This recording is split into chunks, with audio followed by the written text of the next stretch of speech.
Cada 20 de septiembre, Valencia comparte la paella con el mundo en el World Paella Day.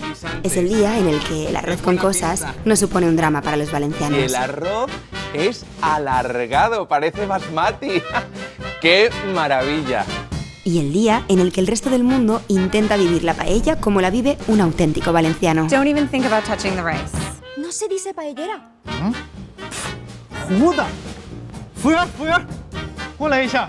Un reto enorme que requiere de altas dosis de interpretación. Por eso llevamos todo el año ensayando.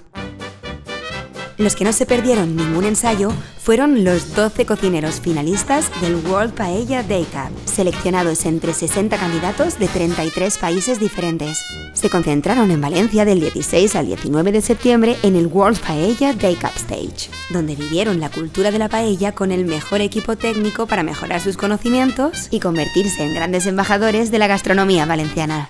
El 20 de septiembre se abrió el telón y todos los cocineros interpretaron su mejor receta de paella. ¡Vamos ahí! ¡Vamos con todo! El japonés Kohei Hatashita se proclamó campeón con una paella de pato, puerro y naranja de Valencia, que arrancó la ovación del público. Pero realmente ganaron los 12 cocineros, al vivir una experiencia que a muchos les cambia la vida. El Día Internacional de la Paella se celebró en muchos países que estuvieron todo el año preparándose para celebrar el World Paella Day como lo celebra un valenciano.